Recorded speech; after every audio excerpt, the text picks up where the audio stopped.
Glória a Deus. Então eu quero pegar contigo Mateus 24, 15. Jesus está falando aqui sobre a abominação desoladora que falou o profeta Daniel. Então Mateus 24, 15 em diante. Quem está aqui, diga glória a Deus. Glória a Deus. Amém.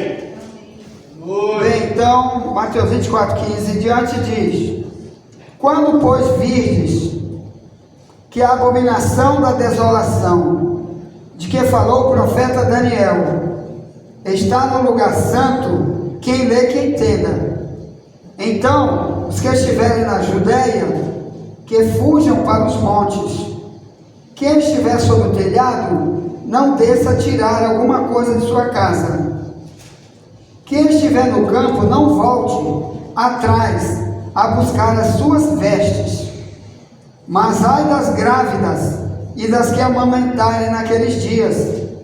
E orai para que a vossa fuga não aconteça no inverno, nem no sábado. Porque haverá, então, grande aflição, como nunca houve desde o princípio do mundo até agora, nem tampouco haverá jamais. E se aqueles dias não fossem abreviados, nenhuma carne se salvaria, mas por causa dos escolhidos serão abreviados aqueles dias. Verso 23. Então, se alguém vos disser, eis que o Cristo está aqui ou ali, não deis crédito. Tá bom, amém? Amém. Então, Jesus está falando de um período, meus amados, quando vai aparecer um único ser humano chamado o Anticristo. Esse daqui é que é a abominação desoladora da desolação que falou o profeta Daniel. Então vai aparecer este homem, e quando ele chegar e ele se apresentar para o mundo, ele vai fazer essa perseguição para o mundo inteiro. Então hoje a gente que está pensando assim: eu vou construir minha casa daqui a 10 anos, eu estou com R$1 milhão na minha poupança, vou viajar de turismo, não sei para onde. Outro diz: vou me casar, vou comprar as melhores roupas, vou isso, vou aquilo. Só que tem um problema. Se essa profecia bíblica aqui, meus amados irmãos, ela tiver que acontecer da maneira como Jesus falou, e a gente acredita que tudo que ele falou vai se cumprir do jeito que ele falou, então, se for do jeito que ele falou aqui, meus amados irmãos, isso aqui está em cima da hora, tá bom? Então, ele disse que um ser humano vai se sentar no lugar santo. Onde que está esse lugar santo? Quando ele falava aqui, ele está falando de um templo que nessa época estava em Israel. Na época de Cristo, há 2000 anos atrás, havia um prédio de um templo. É como se você já viu o capítulo 24, 1 até o 3, os discípulos olharam para esse mesmo prédio aqui que eu estou falando, e olharam para o prédio, e Jesus disse: você não está vendo esse prédio? Aqui não vai ficar pedra sobre pedra, tudo vai ficar derrubado.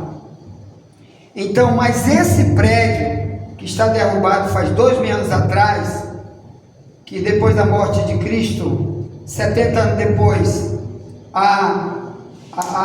Roma, o exército de Roma invadiu lá, incendiou a cidade, derrubou o prédio, e está derrubado até hoje, e foi colocado em cima uma mesquita do islamismo, em cima do local. Então de lá até aqui não tem prédio nenhum para esse homem se sentar.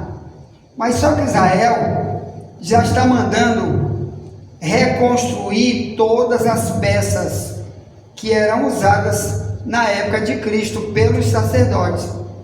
Então, quer dizer, isso aqui está em cima da hora deles colocarem esse prédio, porque tudo lá em Israel hoje já está preparado para colocarem esse prédio. Bem, ele disse Quando, primeiro, você vê que o prédio está construído. Segundo, quando você vê que alguém se senta lá e diz, eu sou o Cristo. Então ele começou logo a dizer, procure fugir. Saia de onde você estiver. Procure um lugar muito escondido. E fique lá. E mesmo tu ter 1 trilhão em barra de ouro dentro da tua casa, não volte para buscar. Porque a perseguição que tu vai sentir, sofrer, não vale trilhões, porque ele vai matar muita gente. No áudio que eu enviei hoje de escola bíblica, eu vi com os irmãos Apocalipse 13, 7, que diz que ele vai perseguir os santos e vai matar os santos, vai morrer. Quem são esses santos? São as pessoas que hoje estão nas igrejas, mas estão brincando de ser cristão. Jesus vai voltar, esses não vão subir, e na grande tribulação eles vão ter que santificar a sua vida, vão ter que dar sua vida para morrer, e vão ser perseguidos, e vão morrer como servo de Deus, e vão morar no céu. Mas hoje estão brincando dentro do cristianismo. Tem coisa do cristianismo que ele não quer de jeito nenhum para a vida dele mesmo. E aí, infelizmente, Jesus vai voltar, ele vai ficar e vai enfrentar esse Mateus 24, 15. Então, eu quero falar primeiro, quem são as pessoas que vão ficar para trás quando Jesus voltar? Para você entender quem são, ele disse, quando você vê que a desolação que falou o profeta Daniel, então lá que nós vamos ver agora, 2 vezes o profeta Daniel fala sobre isso, um no capítulo 11 e um no capítulo 12. Então eu quero falar contigo aqui no livro de Daniel agora, tanto Mateus 24 como Daniel 11, 12, a gente pode chamar de um pequeno apocalipse, porque tanto Mateus 24 quanto Daniel 11, 12, Deus falou sobre esse período aqui, amém? Amém. Então, por exemplo, aqui 11:31 diz assim,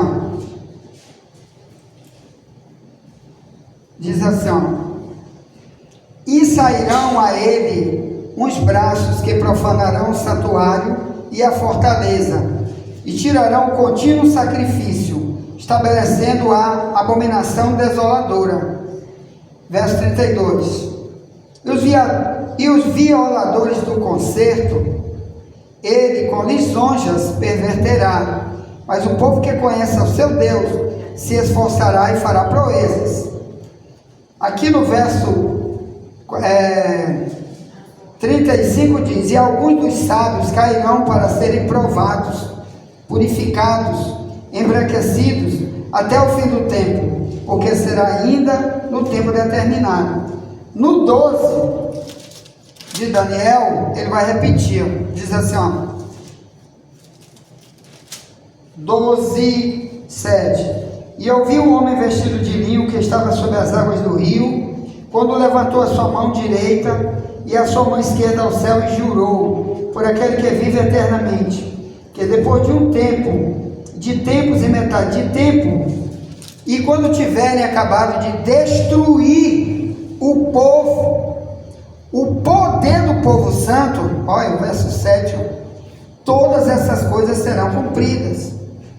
Aí aqui diz, o verso 11 diz assim, e desde o tempo em que o contínuo sacrifício foi tirado e posto a abominação desoladora, haverá 1290 dias.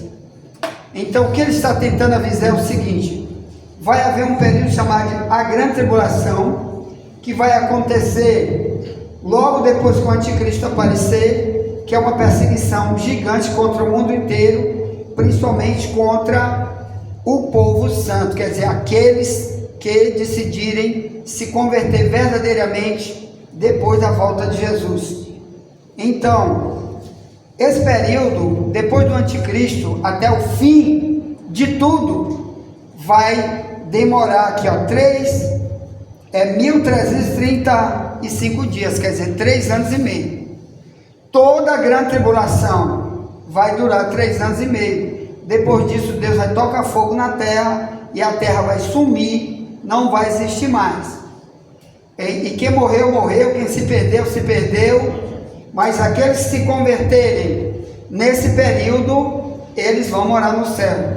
Mas sabe que a mensagem de hoje para você é: Deus não quer que nem eu, nem tu, nenhum de nós participe desse momento aqui da grande tribulação para ser perseguido pelo anticristo. Mas quem é o grande candidato a estar lá? Se você pegar o capítulo 11, ele falou isso bem aqui, no capítulo 11, diz no verso 32: e aos violadores do concerto, ele com lisonjas perverterá, mas o povo que conhece ao seu Deus se esforçará e fará proeza.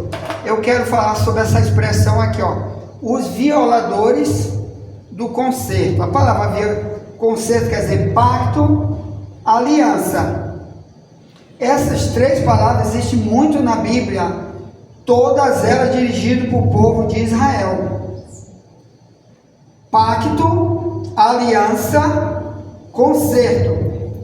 A palavra concerto, com S, consertar, é quando uma coisa está quebrada.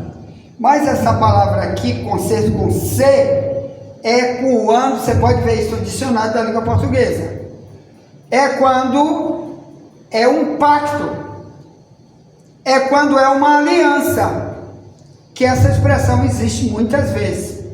Então, por exemplo, no capítulo 6 de Gênesis, Deus vem e faz um pacto com Noé. Noé, você vai entrar nessa arca e esse é meu pacto contigo. Cadê o versículo? Eu anotei esses versículos aqui, que é para a gente estudar isso na escola bíblica em áudio, mas Gênesis 6,18. Tem Bíblia que coloca, dependendo da tradução, coloca o termo aliança, tem outros que colocam a palavra pacto e tem outros que colocam a palavra concerto. No caso do meu aqui, a palavra, aqui em Gênesis 6,18, diz assim: mas contigo estabelecerei o meu pacto, na minha tradução mais antiga, pacto, e entrarás na arca, tu e teus filhos, tua mulher, e as mulheres de teus filhos contigo. Ponto. Então, o que é um pacto, irmão? E por que na época do anticristo, quem vai participar para viver cara a cara com o anticristo, toda a perseguição que ele vai ter?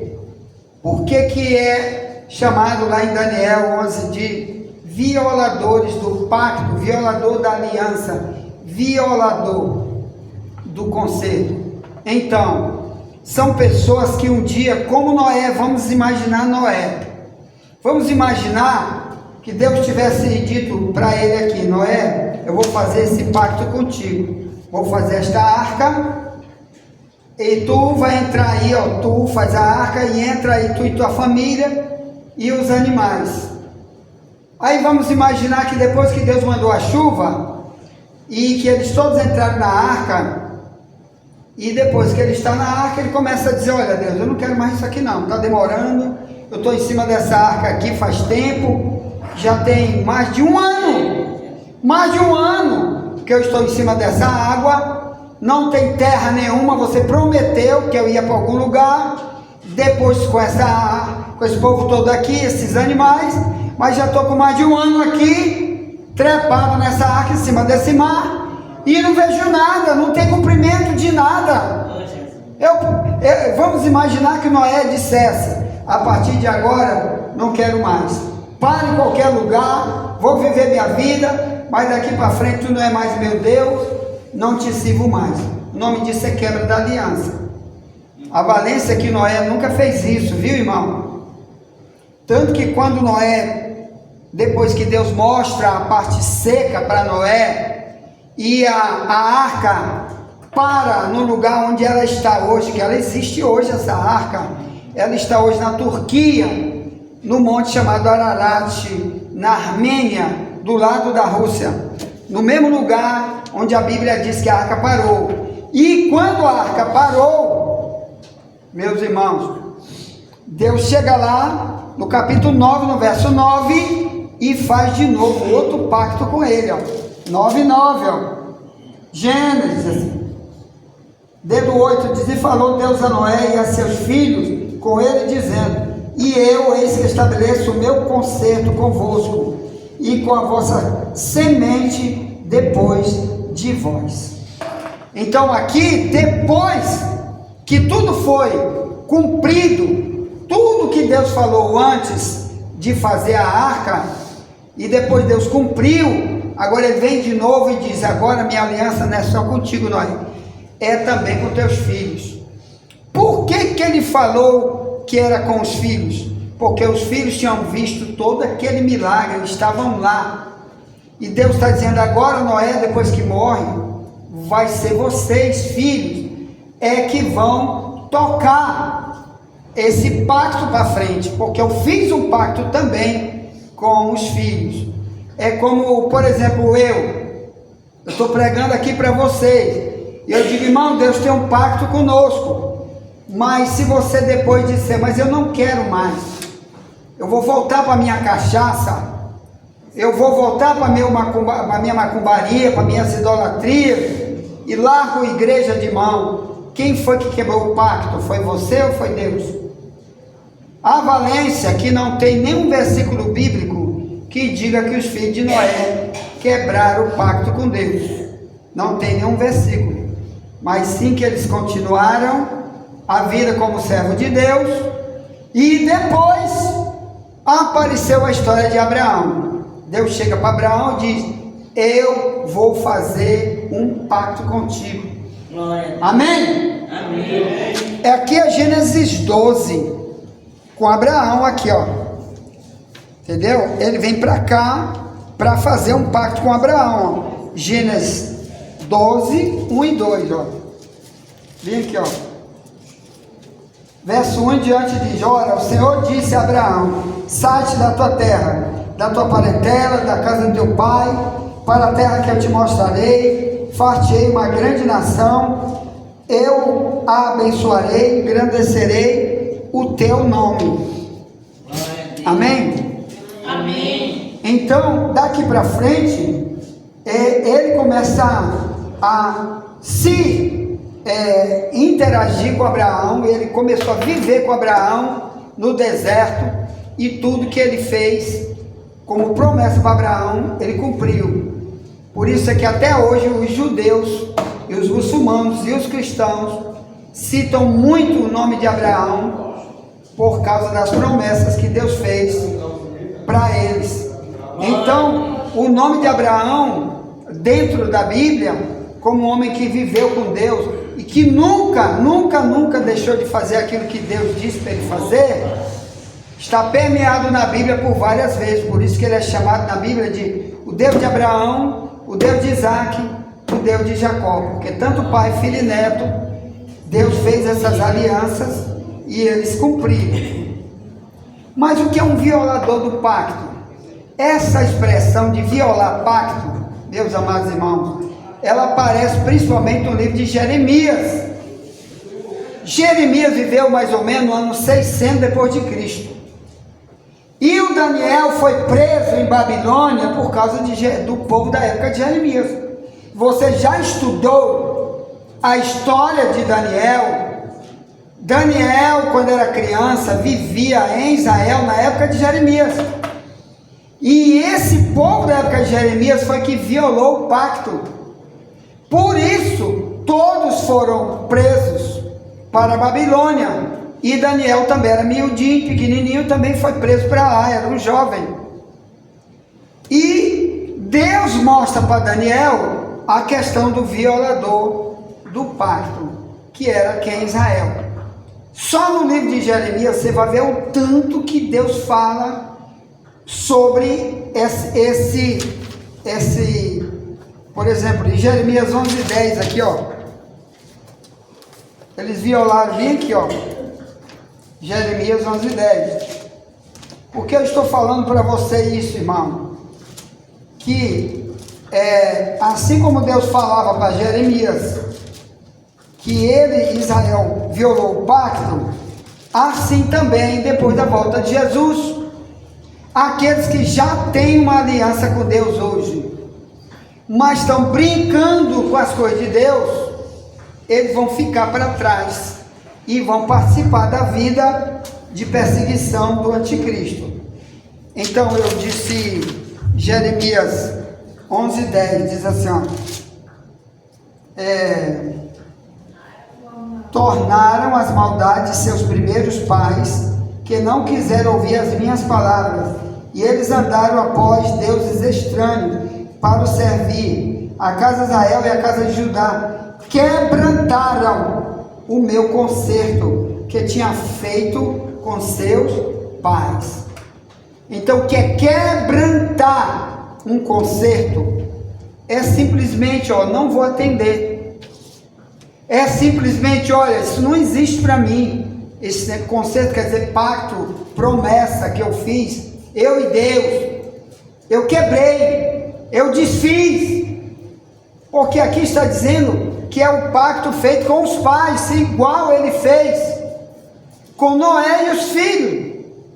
Então, naquela época, o pacto que Deus fazia para os pais, ele fazia também com os filhos. Como em Atos 16:31, que Paulo diz, creia no Senhor Jesus e será salvo tu e a tua casa. Então ele está tentando dizer, olha, seus filhos também decidirem servir a Deus, Deus também tem pacto com os filhos. Deus também vai trazer os filhos para serem abençoados e principalmente para morar no céu. Mas na época de Jeremias, aquela geração da época de Jeremias não queria mais saber de nada. Por quê, meus amados irmãos? Porque os violadores do pacto eram aquele povo de Israel. Mas em que consistia o pacto? Por exemplo, Êxodo 34:20, ó, escreveu as palavras do concerto, os 10 mandamentos. O principal artigo desse pacto era obedecer a palavra de Deus, que Moisés tinha dado, Êxodo 34:20, que era chamado de palavras da aliança, ou pacto, ou concerto, que sem essa palavra, esses mandamentos que foram dados, não tem aliança com Deus. Então a minha pergunta é, aqui nós temos dentro de qualquer igreja dois tipos de gente, um que fez verdadeiramente um pacto com Deus, e outro que nunca fez. Os que nunca fizeram, esses mesmos é que estão num perigo gigante, porque se Jesus voltar hoje, já estão designados para ficar para trás, porque Deus só pode levar para o céu aquele que tem aliança com Ele. Por exemplo, o que é uma aliança biblicamente falando? É isso mesmo aqui, ó, fidelidade, daí que vem a palavra aliança. Por isso que Paulo diz, ó, eu quero te apresentar como uma virgem pura ao marido, a saber, Cristo. 2 Coríntios 11:2-3. Glória a Deus. A aliança que Deus exige é igual a um casamento de um marido com uma mulher. Quando existe fidelidade entre um marido e uma mulher, Glória a Deus. é assim que Deus quer, a aliança, o pacto, o concerto. Se não for desse jeito, vai ficar para trás. São chamados de violadores do pacto. Assim como num casamento comum, entre marido e mulher, você vê às vezes adultério, prostituição, traição. Assim também é eu e tu quando a gente viola o que a gente prometeu viver com Deus. Muito tipo de traição entre nós e a aliança que temos com Deus. Às vezes a gente faz. Quando? Quando as palavras de Êxodo 34:20, viu? Tem coisa que a gente faz de conta que não é com a gente. Entendeu? Então, por exemplo, não matarás, é um dos mandamentos da Bíblia. Né? E a gente pensa assim, não matar, eu nunca peguei uma arma para atirar em ninguém. Só que 1 João 3:10-15 diz, quem odeia seu irmão é homicida. E você sabe que nenhum homicida tem permanente nele a vida eterna. Então o pecado de ódio contra as pessoas é uma maneira de eu dizer, eu sou um violador do pacto. Ou eu nunca tive pacto com Deus, por isso sou um homicida. Ou se eu hoje sou violador do pacto por causa desse tipo de mandamento que eu quebrei a aliança, porque eu vivo disso, não saio disso, não me arrependo disso. Então, quando Jesus vier, eu vou estar com a aliança quebrada. Uma vez uma pessoa disse para mim, eu tive um sonho, contou para mim. Eu sonhei que minha aliança está quebrada, a dela, dessa pessoa, que era uma pessoa casada. Eu digo, vai orar, porque Deus está te cobrando a tua fidelidade, que tu não tem. Tem coisa da tua vida que tu não é fiel. Porque Apocalipse 2:10 ele diz, ser fiel até a morte, eu te darei a coroa da vida. Porque tem coisa da aliança que Deus exige até o fim. É como um amigo e outro amigo. Lá em João 15, Jesus diz, tu serás meu amigo se tu fizer o que eu te mando. Agora, me diga, tu já imaginou tu ter um amigo que é fiel contigo hoje? Daqui a 10 dias, ele começa a falar mal de ti, querer botar armadilha para te matar, né? Como Judas, que Jesus disse, amigo, é com beijo que tu traz filho do homem, amigo. Amigo, Satanás, o amigo vem te beijar e... Não, isso é que nem casamento que tem por aí. O cara tá atracadinho lá com a mulher na cama, a esposa, e diz, eu te amo. Quando passa bem ali uma outra, esqueceu da mulher total. Às vezes a mulher também faz. Não me disse, é quebra de aliança. Adultério. Por que você acha que na época de Jeremias, Deus disse que deu carta de divórcio para o povo de Israel? Ele disse, olha, você me traiu, Israel, por isso eu te dei carta de divórcio. Você já leu isso? Ó, Jeremias 3, isso aqui é quebra de aliança, ó. É divórcio. Diga para teu irmão, tu não pode ser divorciado, tu e Deus, hein? Te divorcia de quem tu quiser na terra, mas não de Deus. Jeremias 3, 6 e diante diz, disse mais o Senhor nos dias do rei Josias, visto que fez a rebelde Israel, ela foi-se a todo monte alto e debaixo de toda árvore verde, e ali andou se prostituindo. E eu disse, depois que fez tudo isto, volta para mim, mas não voltou. E viu isso a sua aleivosa irmã Judá.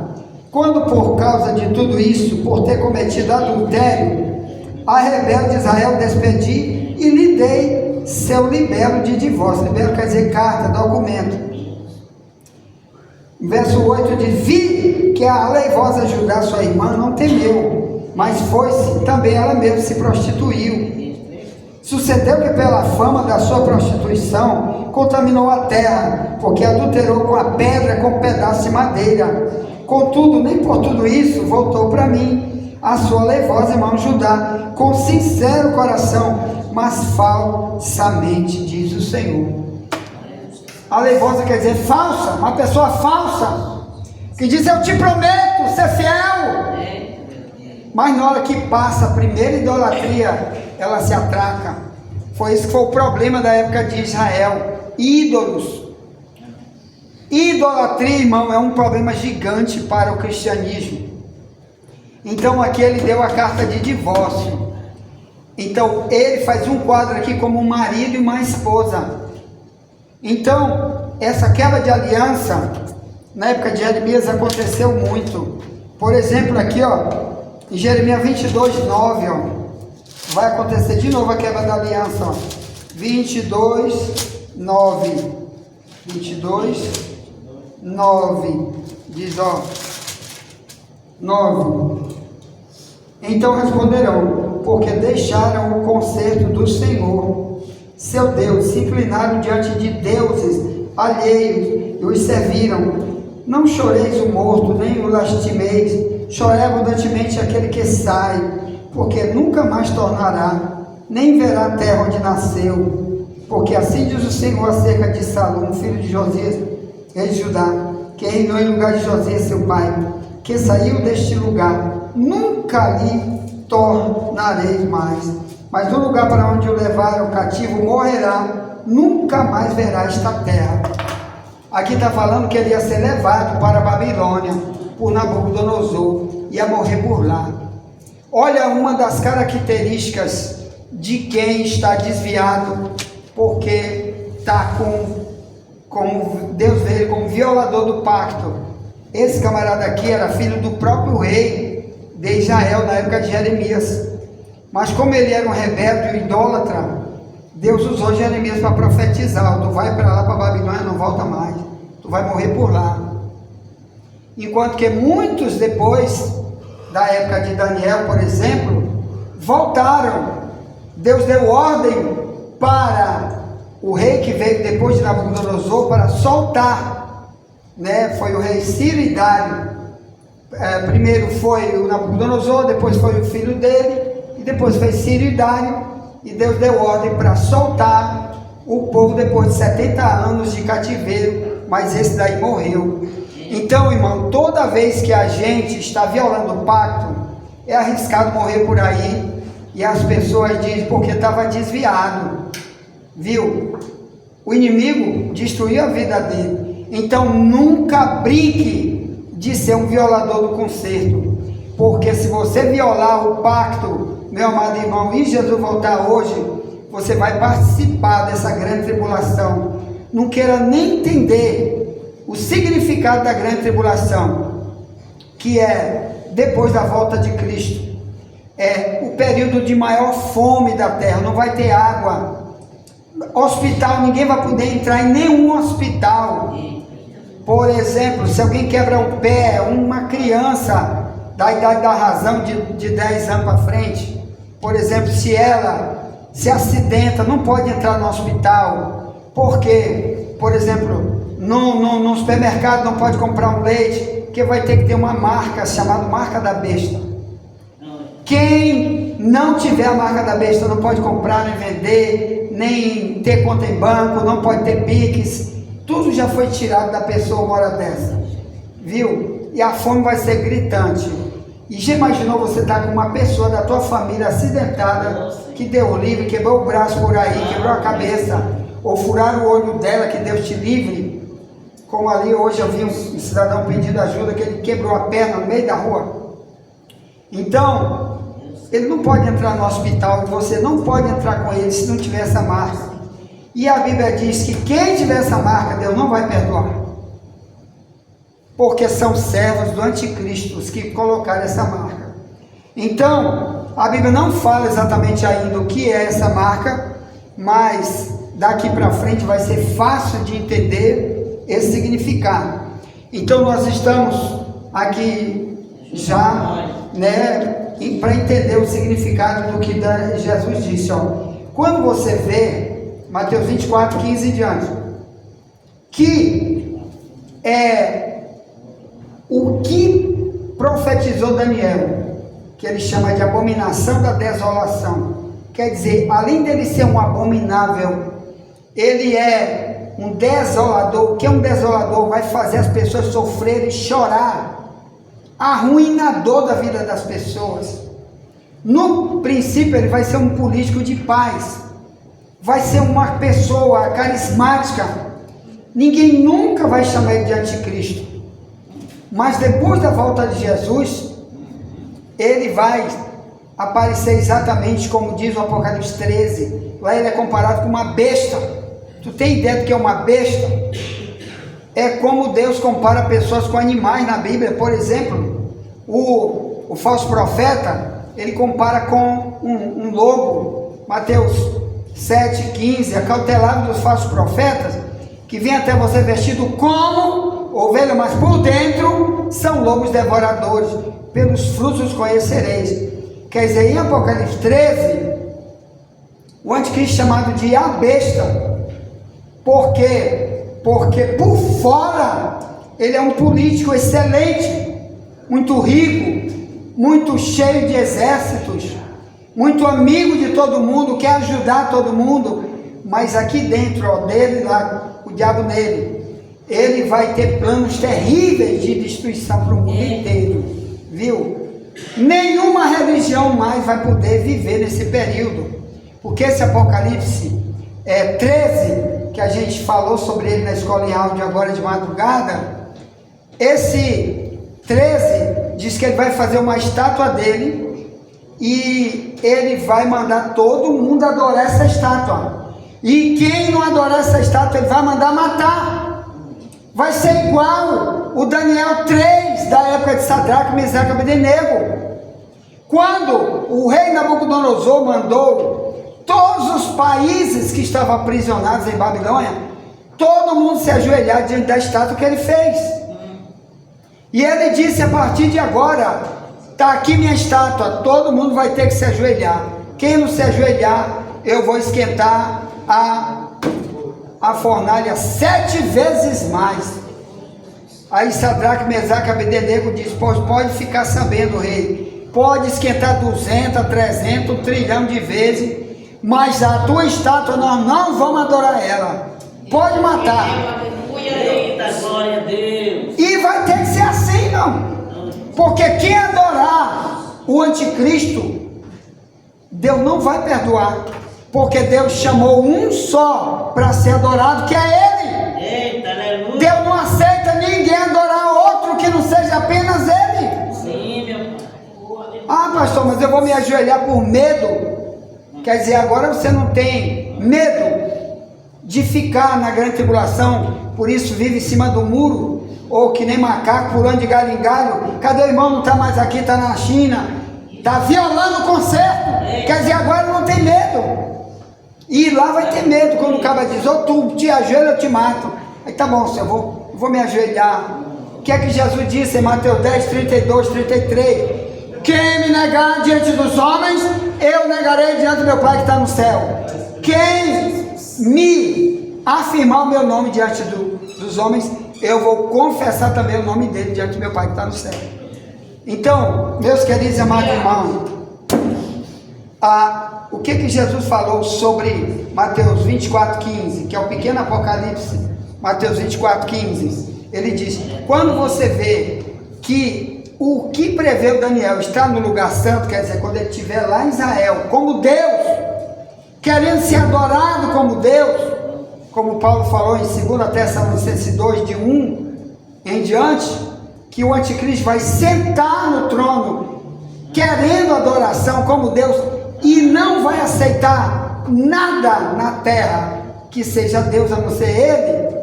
Então, Jesus diz: quando você vê isso, fuja. Aí tem gente que nesse período vai fugir, mas a Bíblia manda a gente fugir agora. Tem coisa que a gente tem que fugir como cristão agora. Sim, meu pai. Por exemplo, primeiro, é bem aqui, ó, 1 Coríntios 10, né? Ele diz: foge da idolatria. Está bem aqui, ó. Quer dizer, agora eu tenho meus ídolos. Isso aqui, 1 Coríntios 10, 14. Portanto, meus amados, fuja da idolatria. Então tem coisa que é idolatria, eu não quero fugir. Idolatria, irmão, é quando eu substituo Deus, substituo a palavra. É idolatria. Tem um dos piores ídolos que o ser humano tem. Colossenses 3, 5, 6. A avareza é idolatria. A gente adora um Deus chamado Mamon, consegue gastar, investir pelo que esse Mamon manda, mas as coisas de Deus a gente não consegue investir. Isso é idolatria. A avareza é idolatria. É. Então, meus amados irmãos, o cristão, ele é liberal. Ele libera. Assim como lá no como dizia do diabo, bota 10 garrafas de cachaça, quem paga sou eu. Ai, a festa aí eu não quero nem saber quanto eu vou gastar nessa festa. Pro diabo, a gente fazia isso. Não tinha nenhum tipo de avareza. Eu não sei tu, mas eu gastava era tudo, todo o meu salário, com bebedeira. Chegava em casa, a mulher ainda me dava pancada na minha cara. E eu armado de pistola, que eu era policial. E ela ainda dava bolacha. Eu fazia de conta que não estava nem pegando, porque ela estava certa. Pode dar, que eu estava mesmo, gastei o dinheiro todinho. Sem vergonha, o dinheiro de pagar prestação. Mas não era essa mulher aí não, que eu sou casado com aquela me largou lá quando eu me converti. E depois eu me casei com esta. Então, meus amados, eu estou com 30 anos que eu me casei com esta aí. É 26 anos mais ou menos, 25. Então, olha só. Idolatria. Para o mundo, a gente não tem idolatria desse Deus chamado Mamon. Mateus 6,24. Ninguém pode servir a dois senhores. Ou você ama um ou despreza o outro. Tu não pode servir a Deus e a Mamon. Mamon é um diabo que ele é especialista no egoísmo com respeito à vida financeira. É um diabo que diz, olha, gasta na tua vaidade, gasta nas tuas idolatrias. Mas se as coisas de Deus não. Tu sabia que bem aqui tem um terreiro de macumba, bem ali? Eu duvido. Tu vai para uma... Tu não, que tu não vai. Mas quem já foi, como eu fui, quando eu era do diabo muitas vezes, macumbeiro diz, tu tem que trazer uma vela preta, uma galinha preta, tu tem que te vestir com a roupa tal, e não sei o que, tem que trazer o uísque para macumbeiro, e não sei o que. Isso lá é normal. E às vezes ainda paga alto para o macumbeiro fazer macumba contra fulano e beltrano. Aí a gente vai vir para as coisas de Deus, e essa idolatria, ela agora é de outro jeito. Então, eu quero que a gente fique de pé, para a gente orar, porque o irmão ainda tem muito para falar sobre o Apocalipse. Mas nunca te esquece, todos, é só um resumo, porque ainda tem gente para pregar hoje. Olha, foi, olha aí, ó, todos os que vão ficar para trás, uma das características é que ele é um violador da aliança. Quer dizer, tem coisa da palavra que ele não vai cumprir. Deus chamou ele para fazer o que está na Bíblia, ele não quer. Mas outros nunca tiveram nenhum tipo de aliança com Deus e está dentro da igreja. Pessoas que às vezes a pessoa diz, tu não quer te entregar para Jesus? Agora não. Ou então quando ele faz, é do jeito dele, não como a Bíblia diz. Entregar é dar tudo. É dar a vida. É dar o coração. Para nunca mais a gente ser do jeito como a gente era. Porque ele vai mudar a gente numa nova criatura. Amém? Amém. Então, meus amados, quando você vê isso, que Deus te livre, que vai acontecer depois da volta de Jesus, Mateus 24:15, fuja. Se você estiver desviado, desigrejado nesse período, fuja, procure um mato, vai comer folha, que nem camaleão dentro do mato, mas não volte para buscar filé na tua geladeira, viu, irmão? Você hoje, que diz não como isso, não como aquilo, naquele dia, se você ficar para trás, tu vai procurar um camaleão no mato, não vai achar, porque outro já está comendo na tua frente. Você que diz que hoje não come sapo, nem mucura, nem rato, ore muito para tu estar lá no céu nessa hora do arrebatamento, para te não estar lá em Mateus 24:15, porque nem isso não vai ter. Hoje eu vi um vídeo da China, eles criam 1 milhão de ratos confinados para comer. Isso lá é coisa mais normal possível. Come muito rato. E aqui a gente diz, rato, chega costa na mesma hora.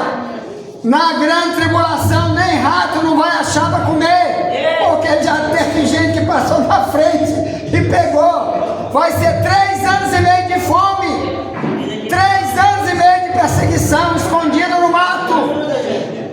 Ore muito para você crente verdadeiro agora, porque se Jesus voltar agora, tu sobe agora para o céu. Meu outro irmão, nós vamos para o céu. Aqui ninguém vai comer rato, não. Nós vamos para o céu. Bora ficar em pé em nome de Jesus. Bora orar, eu quero orar contigo. Diga assim: Senhor Jesus,